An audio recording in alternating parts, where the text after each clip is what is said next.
नमस्ते बच्चों। तो लास्ट क्लास में मैंने आपको इलेक्ट्रिक फ्लक्स के बारे में कुछ बताया था, उसकी डेफिनेशन हमने देखी थी। ठीक है, तो चलिए आज हम वहीं से आगे कंटिन्यू करते हैं और कुछ और क्वेश्चन सॉल्व करते हैं on electric flux, and then we will see very famous Gauss law. Okay, चलिए लेट्स स्टार्ट टुडेज लेक्चर। तो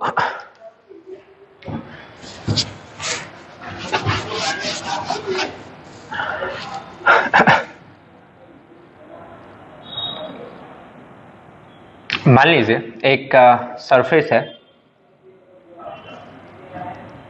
square surface, side length a, ठीक है, इट्स ए स्क्वायर सरफेस, और इसके कॉर्नर पे, एक कॉर्नर पे मैंने एक पॉइंट चार्ज q रख दिया। ठीक है, it's a question we are solving.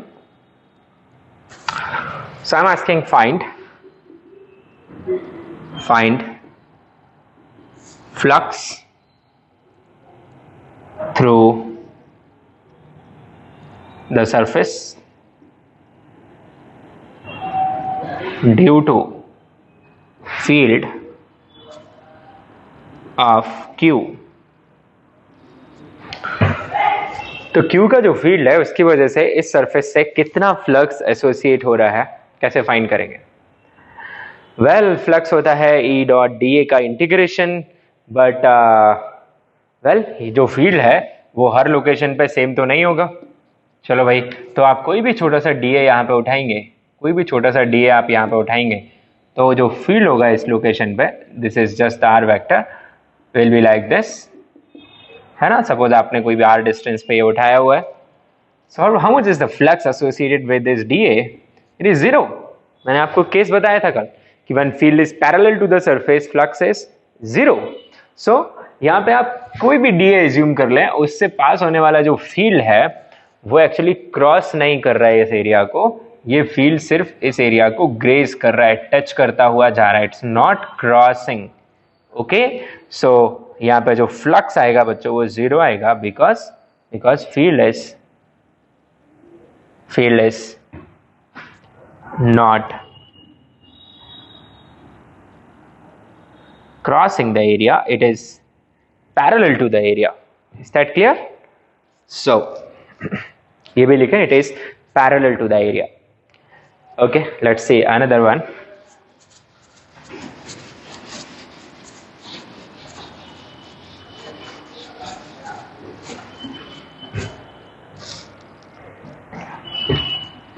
Okay,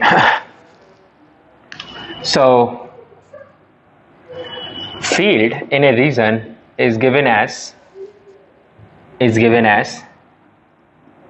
2x square j cap, 2x square j cap। ठीक है, find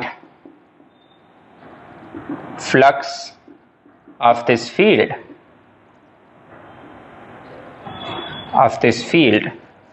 through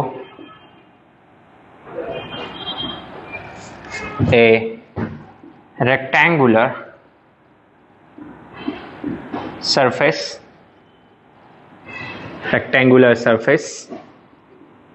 placed in xz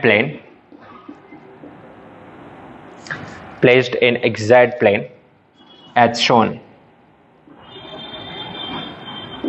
ठीक है, तो यहाँ पे ये x axis, y axis and here is z axis. तो एक रेक्टेंगुलर सरफेस इस तरीके से प्लेस्ड है। ठीक है, ये डायग्राम आपको दिया गया, this is the rectangular surface. Okay, this is x equal to a and it is z equal to b। ठीक है, and it is origin. So I want the flux of this field associated with this particular surface. How will you solve? सो आपको समझना होगा कि field कैसा है। तो field कैसा है, फील्ड है वाई एक्सिस के अलोंग फर्स्ट ऑफ ऑल, है ना, पॉजिटिव वाई एक्सिस के अलोंग, और किस कोऑर्डिनेट के साथ चेंज हो रहा है, एक्स कोऑर्डिनेट के साथ। तो अगर मैं एक ऐसा लाइन कंसीडर करूं जिसका एक्स कोऑर्डिनेट फिक्स है, ठीक है, कोई भी पर्टिकुलर एक्स पे मैं एक लाइन कंसीडर करूं, दिस इज एनी एक्स, तो इस पूरी की पूरी लाइन पे जो फील्ड है वो ऐसा है ऊपर की तरफ, ठीक है, this is direction of field, और उसकी जो वैल्यू है फील्ड की वो कितनी है, 2x स्क्वायर। तो एक दूसरे x पे फील्ड का डायरेक्शन तो यही है, पर जो वैल्यू है वो बदल जाएगी, मैग्नीट्यूड बदल जाएगा। इस लाइन पे देखूं मैं, here x is 0 on this line, तो यहाँ पे फील्ड की इंटेंसिटी 0 है। So how is the field, अगर आपको डायग्रामेटिक या विजुअलाइजेशन से समझना है तो आप कुछ ऐसे सोच सकते हैं, जैसे यहाँ पे कोई फील्ड नहीं है, इस लाइन पे फील्ड थोड़ा सा कम है एज कंपेयर टू दिस, ठीक है, फील्ड ग्रो कर रहा है, और मैं अगर यहाँ पे दिखाऊं तो फील्ड और ज्यादा होगा, इस पर्टिकुलर लाइन पे फील्ड की इंटेंसिटी और ज्यादा होगी, ठीक है, और सबसे ज्यादा फील्ड स्ट्रांग होगा इस पॉइंट पे, the end point, the boundary. This is the diagrammatic representation. So how field is changing, so इस डायरेक्शन में जो फील्ड है उसकी इंटेंसिटी कम है, फिर बढ़ रही है, फिर बढ़ रही है, फिर बढ़ रही है, फिर बढ़ रही है। So here field is non uniform across the area. तो मुझे क्या करना पड़ेगा फ्लक्स फाइंड करने के लिए, इंटीग्रेशन। तो देखिए वो इंटीग्रेशन हम कैसे करेंगे। So let's solve this.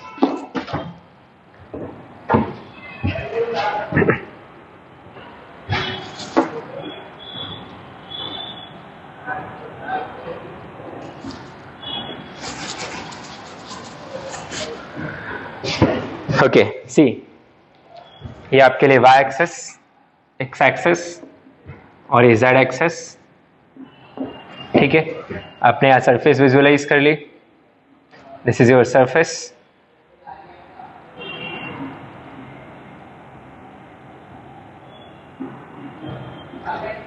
ठीक है। अब क्या करिए आप, एक छोटी सा स्ट्रिप एज्यूम करिए यहाँ पे, और ये स्ट्रिप कि जो x कोऑर्डिनेट होंगे वो x से x प्लस dx होंगे, यानी इसकी जो थिकनेस है वो dx होगी। और इस स्ट्रिप की लोकेशन पे आपको फील्ड तो पता ही है, फील्ड ऐसा है ऊपर की तरफ, ठीक है, और इस फील्ड का जो वैल्यू है इस लोकेशन पे वो है 2x square. So what is the flux associated with this strip, this is B.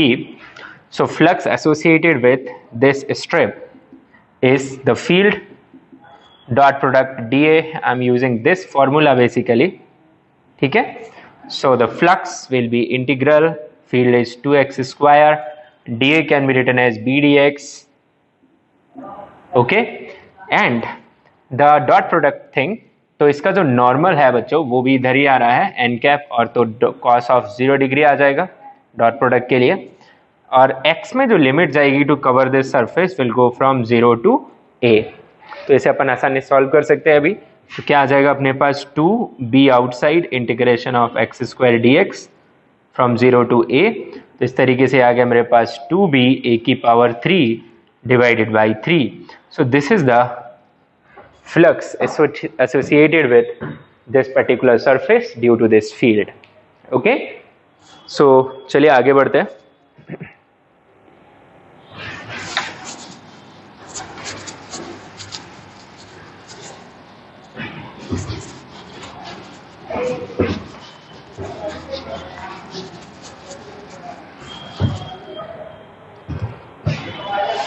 Okay, अगला क्वेश्चन देखते हैं यहाँ पे, बेस्ड ऑन फ्लक्स ओनली।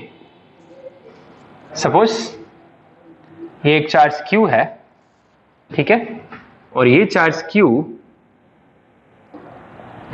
से कुछ डिस्टेंस x पे, this x is fix for you, एक सर्कुलर रिंग, एक रिंग है जिसे रख दिया गया है, ठीक है, here is the ring.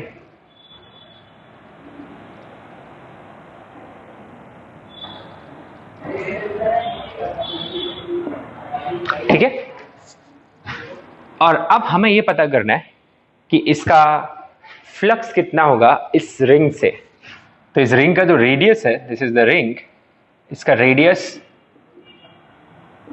r है, ठीक है, इस पर कोई चार्ज नहीं है, this is the point charge q। So my question here is, और चलिए ये डिस्टेंस भी मैंने आपको a दे दिया, from centre to the charge. So find flux of field of Q passing through the ring। तो Q से ढेर सारी फील्ड लाइंस निकल रही होंगी और कुछ फील्ड लाइंस इस रिंग को क्रॉस भी कर रही होंगी। तो इस रिंग से एसोसिएटेड कितना फ्लक्स होगा ये हम कैसे पता करें? तो सबसे पहले सोचना है इस टाइप के क्वेश्चंस में कि क्या Q का जो फील्ड है वो एक यूनिफॉर्म फील्ड है? Is value of E same across the area of this ring? Answer is very much no, because at center field is 1 by 4 pi epsilon naught Q divided by a square. Here this distance will differ, it will something else. तो यहाँ कुछ और हो जाएगा, यहाँ कुछ और हो जाएगा, यहाँ कुछ और हो जाएगा। So field मैग्नीट्यूड में डिफरेंट है अलग अलग लोकेशंस पे, बिल्कुल। डायरेक्शन में भी डिफरेंट है, because field of A point charge is how radially outward, positively point charge. So direction में भी डिफरेंट है। So what will you need to do? You need to use this expression, which is phi or d phi is equal to E dot dA, और इसे आपको क्या करना पड़ेगा? Integrate to solve. ठीक है, चलिए लेट्स सॉल्व दिस देन। तो अब उसके लिए ये समझिए कि किसी भी पर्टिकुलर लोकेशन पे अगर आपने कोई एरिया उठाया यहाँ पे, तो यहाँ पे जो फील्ड है उसकी डायरेक्शन तो ये रहेगी। Field at this location, you can call this distance to be z, बिल्कुल। अब यही डायरेक्शन सेम ऐसा आपको जो मैग्नीट्यूड है वो एक रिंग के सरकमफेरेंस पे सेम मिलेगा हर जगह। तो मैं वो एक वैसा रिंग एक विजुअलाइज कर रहा हूं यहाँ पे, ठीक है। So everywhere on this, magnitude of this field will be what? Magnitude will be 1 by 4 pi epsilon naught Q divided by Z square। यही होगा। और डायरेक्शन भी आप देख पा रहे हैं, हाँ डायरेक्शन जरूर अलग होगी, एक कोन जैसा बनेगा ये, यस। तो एक छोटा सा एरिया विजुअलाइज कर लेते हैं यहाँ पे हम। Late us consider a very thin strip जिसमें कि मैं फील्ड का मैग्नीट्यूड कॉन्सेंट्रेट कर सकता हूं, ओके।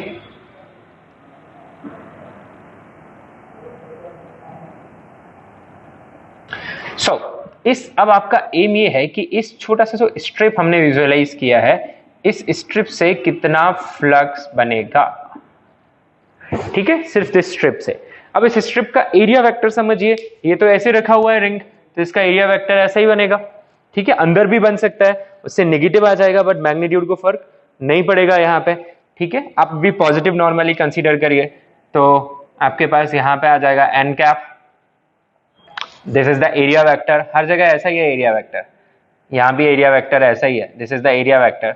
और अगर फील्ड आप नीचे भी देखना चाहें इधर भी, तो मैग्नीट्यूड वही है इस एंटायर रिंग पे, and this is how the field will be. So there is certain angle this is making, yes, can extend, this is theta, so this is theta. Well, so let us move forward. तो इस elementary ring से associated flux कितना निकल के आ गया आपके पास? इस elementary ring से associated flux निकल के आ गया 1 by 4 pi epsilon naught Q divided by Z square, this is magnitude, into the area of this। तो उसके लिए आप क्या कर लीजिए, मान लीजिए इसका रेडियस स्मॉल r है और इसकी जो थिकनेस है वो dr है इस एलिमेंट्री रिंग की। तो इसका जो स्ट्रिप का एरिया आ जाएगा वो कितना आ जाएगा, 2 pi r dr। Now comes the cos theta term, because what you will write here, you will write magnitude of E into dA into cos of theta, where theta is angle between vector E and normal to the area. So there will be a term of cos of theta. This you need to integrate. अब इसमें variable check करिए, theta variable है, हाँ जी variable है, क्योंकि अगर मैं ring at centre assume करूं, बहुत ही टाइनी छोटा सा एरिया नियर सेंटर, तो वहां पे थीटा 0 डिग्री है। एकदम सरकमफ्रेंस के पास एज्यूम करूं तो वहां थीटा कुछ और है। So theta is continuously changing, so theta is variable, small r is variable, z is variable, yes definitely. So let us see how to proceed here. तो इसे मैंने इंटीग्रेट किया तो ये मेरे पास phi आ जाएगा, take constant terms out, so q out 4 pi epsilon naught, 2 pi also out, so yeah, I'll get 2 here, and what remains inside is r divided by z square into cos of theta into dr. Now the choice is completely ये हमारे ऊपर है कि हम इसे कैसे solve करना चाहते हैं, in terms of theta solve करना चाहते हैं या डिस्टेंसेस के टर्म्स में जाना चाहते हैं, तो हम इसे सॉल्व कर सकते हैं, कोई इशू नहीं है यहाँ पे। ऑलराइट, तो चलिए let's go with r only, not a problem. तो z को भी r के टर्म में रख दीजिए और थीटा को भी r के टर्म में रख दीजिए। तो what is cos of theta here? cos of theta in terms here it is a divided bye z, ठीक है, और z क्या है यहाँ पे? z is root of r square plus a square. So let's put these numbers and see what we get. Phi is equal to r divided by z की power 3 हो जाएगा into a dr, जिसे अपन लिख पाएंगे phi is equal to this constant term तो बाहर चल ही रहा है, उसे आप लिख लीजिए q divided by 2 epsilon naught. So q divided by 2 epsilon naught into r a dr divided by r square plus a square की power 3/2. So this is what I got. अब इसमें एक ही वेरिएबल है, वो है स्मॉल r, और small r की जो लिमिट है वो 0 से लेके कैपिटल R तक जाएगी to cover the entire ring. I hope आपको ये समझ में आ रहा होगा। सो अब आप क्या कर सकते हैं, यहाँ पे जस्ट कैलकुलेशन है, इंटीग्रेशन करना है आपको इस टर्म का। So now your aim is to just integrate this term. आप a को भी बाहर ले जाइए, a कांस्टेंट है। So now you are focusing completely on this term r square plus a square की power 3/2, ठीक है। You want integration of this term, so put r square plus a square as some t square, ठीक है। मुझे दिख रहा है उसका डिफरेंशिएशन ऊपर, 2r dr will be 2t dt, means r dr की जगह पे आप सीधा सीधा क्या लिख सकते हैं, t dt, so it will convert into t dt divided by entire t square will cancel out t cube, so you'll have integration of 1 by t square dt. So your answer will be minus of 1 by t, and t is what? Root of r square plus a square. So integration आ जाएगा आपके पास minus of 1 by root of r square plus a square. So at the end what you get is this number qa divided by 2 epsilon naught with a minus 1 divided by root of r square plus a square, और इसकी जो limit है वो जा रही है 0 से लेके कैपिटल आर तक। तो आप इसे सॉल्व करिए और मैं आंसर यहाँ पे लिख दे रहा हूँ, जो आंसर निकल के आएगा। तो आंसर आ रहा है मेरे पास q a divided by 2 epsilon naught, ठीक है, 1 बाय, तो मैं माइनस अंदर मल्टीप्लाई कर दे रहा हूँ, तो मेरे पास जो 0 वाला लिमिट है वो पहले आ जाएगा, a minus 1 by root of r square plus a square. अगर मैं ए कॉमन निकाल लूँ तो मेरे पास आ जा रहा है Q divided by 2 epsilon naught 1 minus a divided by root of r square plus a square. So this is what is the answer I have for this question. This is the flux of this charge associated with this ring here. Okay, चलिए अब इसे solid angle के point of view से मैं आपको समझाने की कोशिश करता हूं, यहाँ पे वो भी समझिए।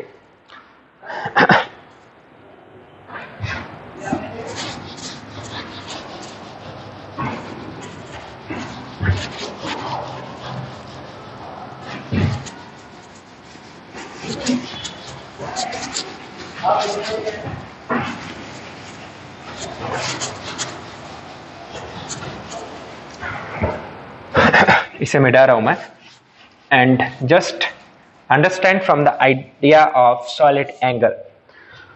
तो आपके पास ये चार्ज Q था, ठीक है, this was the charge Q, ये डिस्टेंस A था और यहां पे रिंग थी,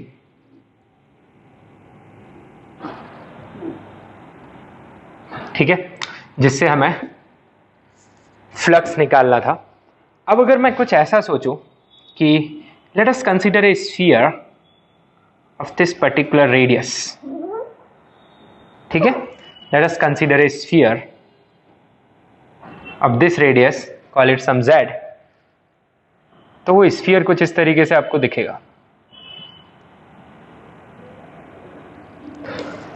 ठीक है, मान लो ये स्फीयर है,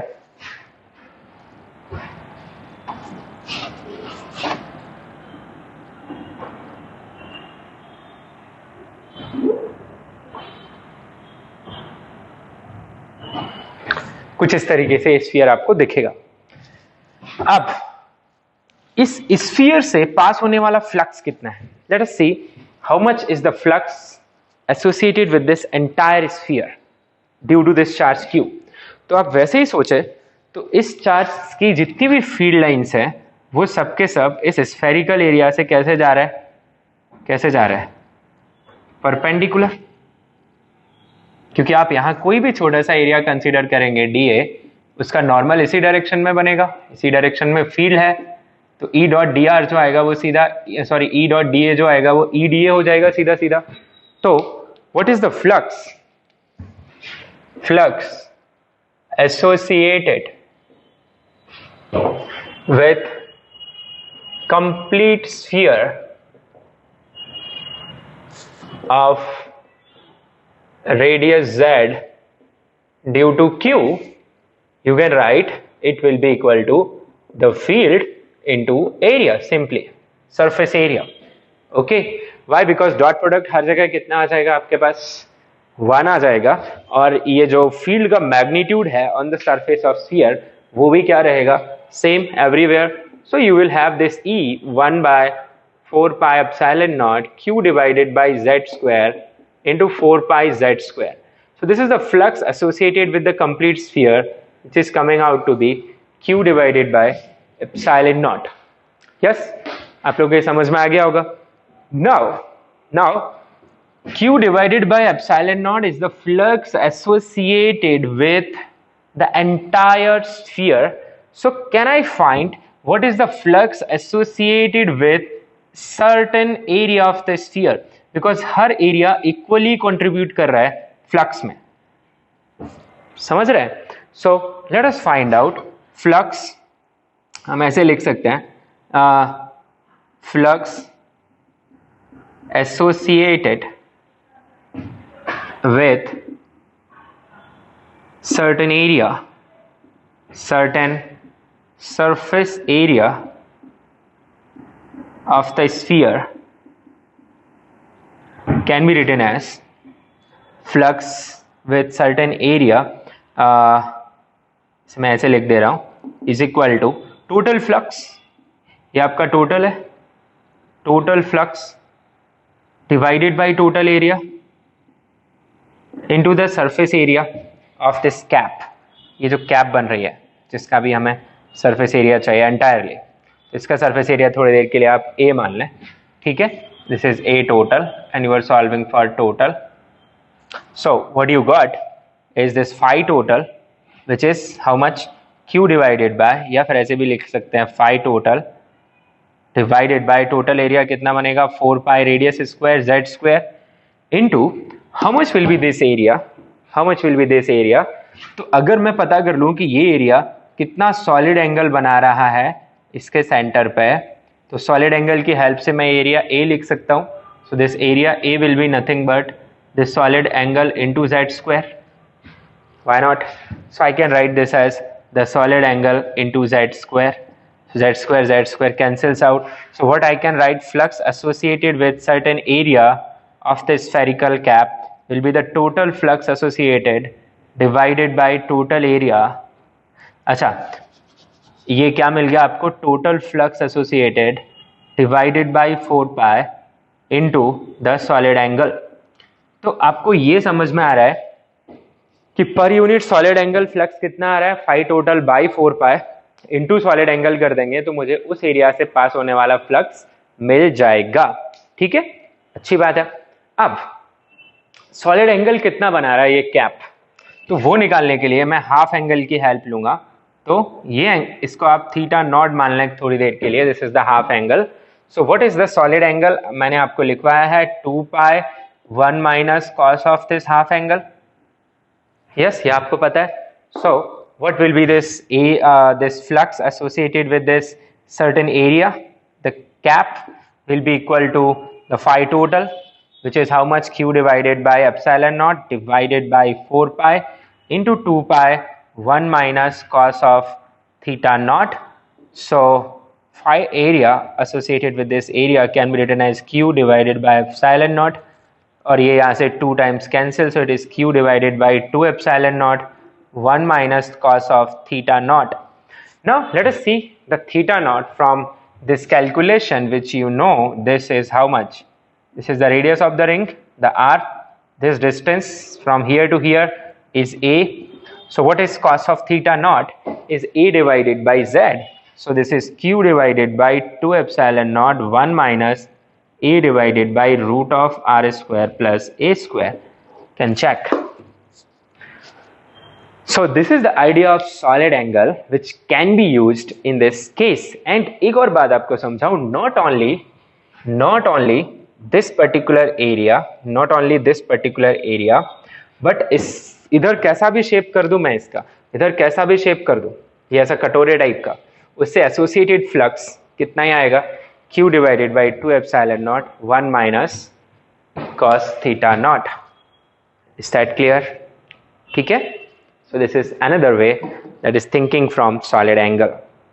So need students, ज़्यादा डरे ना यहाँ पे, ठीक है। तो आपके लिए इतना कुछ इम्पोर्टेंट नहीं है ये वाला पार्ट, चलिए मिटा दो इसे।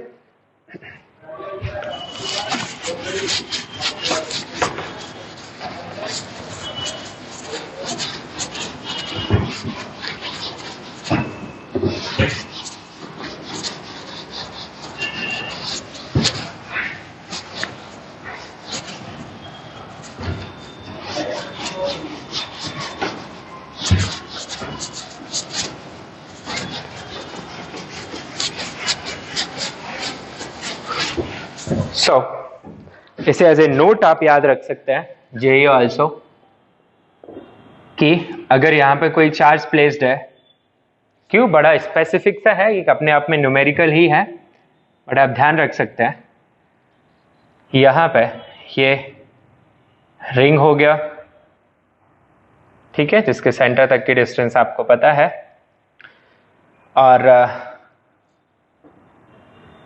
ये कुछ टोटल एंगल यहाँ पे थीटा नॉट बना रहा है, तो इससे एसोसिएटेड फ्लक्स, अब ये एक रिंग दिया हो या फिर एक स्फेरिकल कैप दिया हो या फिर कोई भी रेगुलर सरफेस दी हुई हो हमें यहाँ पे लाइक दिस,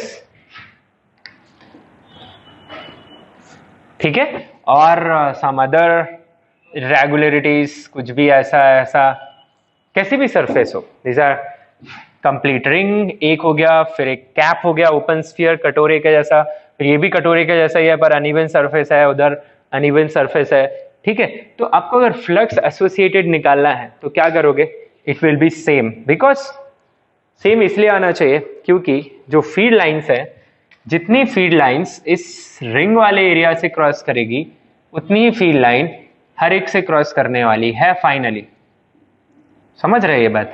इसीलिए फ्लक्स एसोसिएटेड क्या आएगा, सेम आएगा, बिकॉज फ्लक्स ज्योमेट्रिकली क्या होता है, number of field lines crossing the area. तो यहाँ पे जो फ्लक्स निकल के आएगा वो निकल के आता है q divided by 2 epsilon naught 1 minus cos theta naught, where cos theta naught comes out to be this number which is इसके रेडियस r ले लीजिए, so it will be a divided by root over r square plus a square. Okay, so this is the idea here. I hope आपको ये समझ में आया होगा। Finally आप इसे याद रख सकते हैं। ओके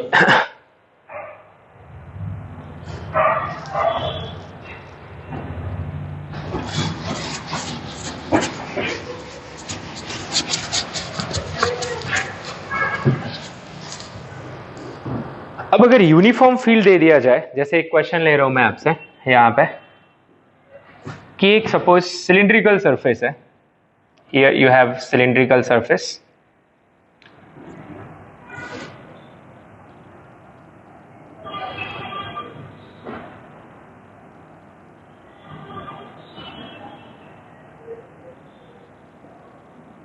ठीक है।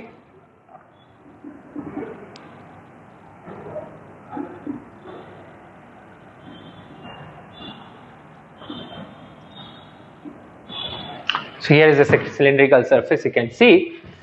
अब इस सिलेंडर का आपको रेडियस वगैरह मैंने दे दिया, ये आधा सा सिलेंडर है, रेडियस है इसकी r, लेंथ है इसकी l, ठीक है। और ये एक यूनिफॉर्म फील्ड में रखी हुई है। और आपको एक्सेस वगैरह समझा दूं मैं यहाँ पे, तो जो एक्सेस है यहाँ पे वो यहां से पास हो रही है। This is the axis of the cylinder.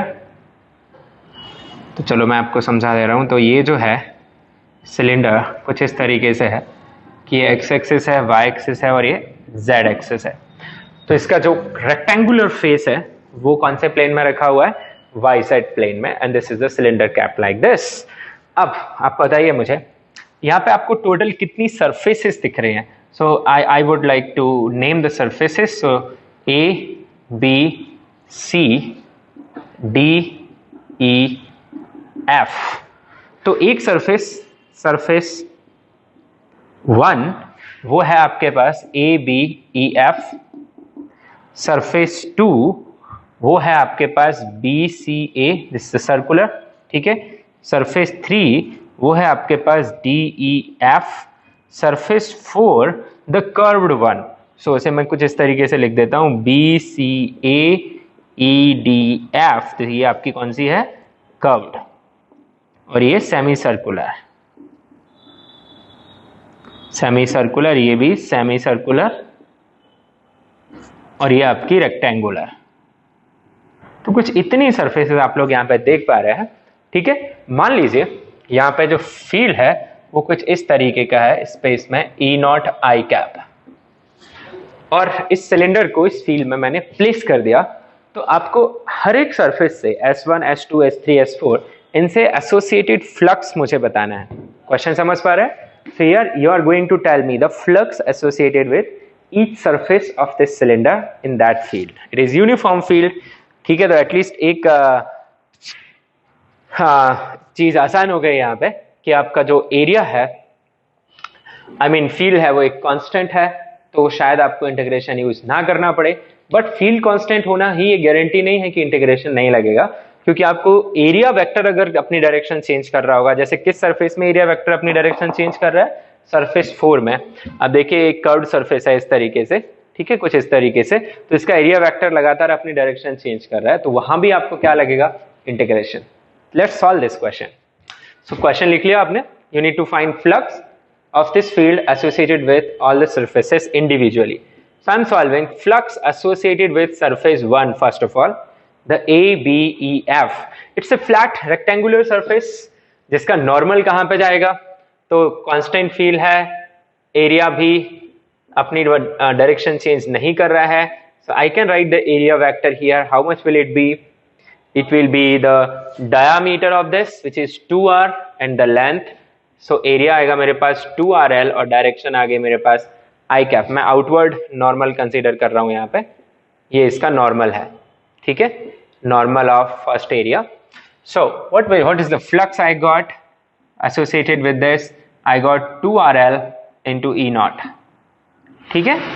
Second surface, flux associated with surface 2, मेरे सरफेस 2 इज BCA। सरफेस 2 का जो नॉर्मल है एक्चुअली यहाँ भी यही लगेगा, क्योंकि यहाँ भी एरिया वेक्टर कांस्टेंट है। सो जो एरिया वेक्टर है यहाँ पे वो है आपके पास πr² by 2 into J cap, the outward normal. ठीक है, आपको आउटवर्ड नॉर्मली कंसीडर करने हैं हमेशा एक वॉल्यूम वाले एरिया से। So here it is J cap. So J cap और फील्ड तो आई कैप में है, so flux associated with surface 2 कितना आ गया 0। और वैसे भी सोचो field is along x axis, so it will graze this semicircular area, तो फ्लक्स कितना आएगा 0। फिर सरफेस 3 से देखिए, flux associated with surface 3, same idea से यहां भी 0 आ जाएगा, पर सरफेस 3 का नॉर्मल जरूर समझिए आप, वो आएगा pi r square by 2 minus of j cap. ठीक है, so always consider outward normals. So ये फ्लक्स ये भी कितना आएगा from surface 3 0 4th which is the curved surface. अब इसका फ्लक्स ऐसे नहीं निकाल सकते, आपको इंटीग्रेशन लगेगा, you need to write E dot dA. The problem is area vector is constantly changing the direction from location to location. So, but one thing is very clear here कि जो भी field lines इस surface को cross करेगी, कौन सी surface को, surface 4 को, वही फील्ड लाइन किस सरफेस को क्रॉस करने वाली है, सरफेस 1 को। एग्री और नॉट? हाँ, सरफेस 4 को जो फील्ड लाइन क्रॉस करेगी, क्योंकि फील्ड किधर की तरफ है, एक्स एक्सिस की तरफ, field is like this, x axis की तरफ, तो ये कर्व्ड सरफेस है, तो जो भी फील्ड लाइन एंट्री लेंगी वो किसको क्रॉस करने वाली है, रेक्टेंगुलर सरफेस को। तो फ्रॉम दैट आइडिया आप बिना इंटीग्रेशन के क्या कर सकते हैं कि flux associated with surface 4 will be equal to flux associated with surface 1, but I will put a minus here because इसके जो नॉर्मल्स होंगे वो इधर की तरफ होंगे, वो फील्ड होगा अंदर की तरफ, तो जो फ्लक्स रहेगा वो नेगेटिव आएगा, जबकि सरफेस 1 के लिए फ्लक्स पॉजिटिव आया है। So I want you to understand this concept here. ठीक है, क्योंकि यहां पे though the area is curved, but इसका जो फ्लक्स आ रहा है वो इस फ्लैट एरिया से फ्लक्स के इक्वल आ रहा है, तो मैं आसानी से लिख सकता हूं। Are you getting my point और not? Okay, so how will I solve then? I'll solve like flux associated with surface 4 will be minus of 2RL E naught. Agree? अब एक पॉइंट आप नोट कर ले कि for a volume here, note a point for a volume, मतलब आपको closed surfaces दिए हुए हैं for a volume, incoming flux यानी एंट्री जो ले रही है फील्ड लाइंस उस वॉल्यूम के अंदर, उसे आपको नेगेटिव लेना है, और आउट गोइंग फ्लक्स बाहर जो जा रहा है उसे आपको प्लस लेना है।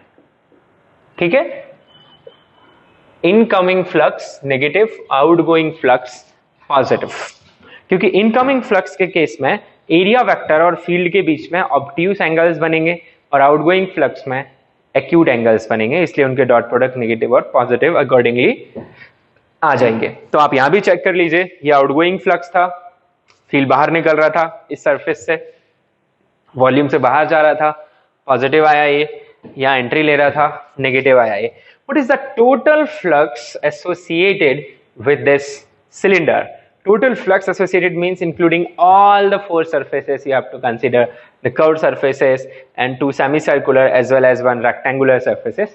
You will add algebraically all the flux. ठीक है, तो total flux, the last one, total flux associated with this volume, जो कि एक सेमी सिलेंडर है, आधा सिलेंडर है, ठीक है, वो कितना है? तो वो कैसे फाइंड करोगे आप यहां पे? So to find that you just need to add algebraically flux of associated with each surface, and here in this case it is 0. Why 0?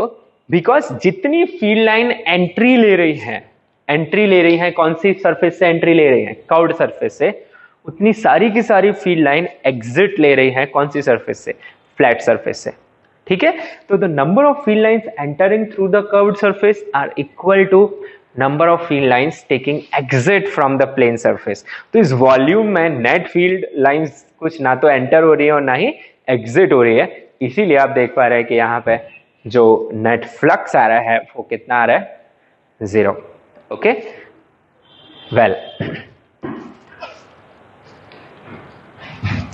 और ये नोट आप याद कर लें कौन सा, कि इनकमिंग फ्लक्स आप कैसा कंसीडर करेंगे, नेगेटिव, और आउटगोइंग फ्लक्स आप कैसा कंसीडर करेंगे, पॉजिटिव। एक और क्वेश्चन मैं आपसे पूछ लेता हूं अभी, फिर हम गॉस लॉ की तरफ चलते हैं।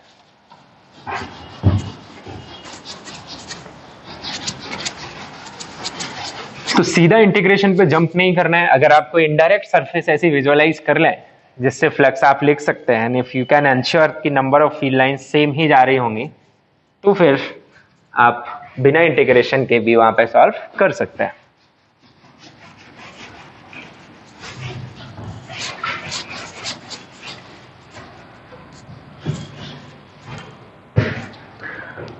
एक क्वेश्चन, एक कटोरा है, मतलब एक स्फीयर है, ठीक है, और ऐसा, जिसका ये जो रेडियस है, ठीक है, ये r है, और यहां पे एक चार्ज रखा हुआ है q, ठीक है, ए charge is placed here which is q, और ये कुछ इस तरीके का है, ये सरफेस सॉलिड है और ऊपर तो हॉलो है ये, सो हॉलो सरफेसेस तो काउंटिंग में आएंगे ही नहीं, ये कोई सरफेस नहीं है। सरफेस सिर्फ कौन सी है, द कर्व्ड वन, ठीक है, एक स्फेरिकल कैप दिया हुआ है, और ये डिस्टेंस भी आपको उसने कुछ मान लीजिए a दे दी। अब मैं पूछ रहा हूं फाइंड फ्लक्स एसोसिएटेड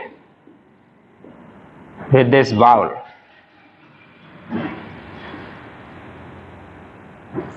ठीक है, due to field of Q। Isn't it the same question?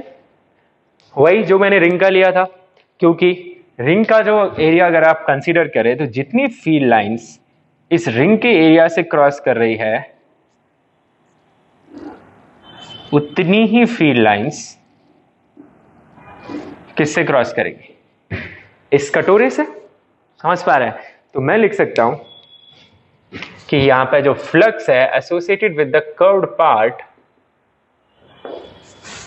Okay, will be equal to negative of flux associated with flat part.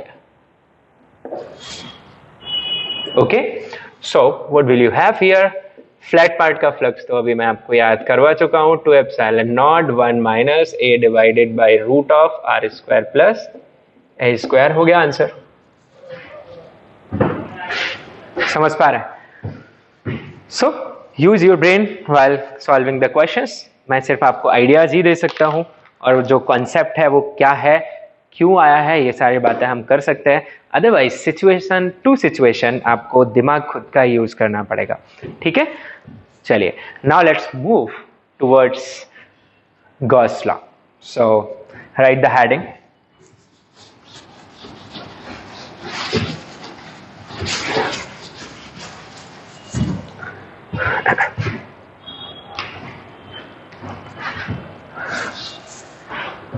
okay, it's how much time is there, let me check.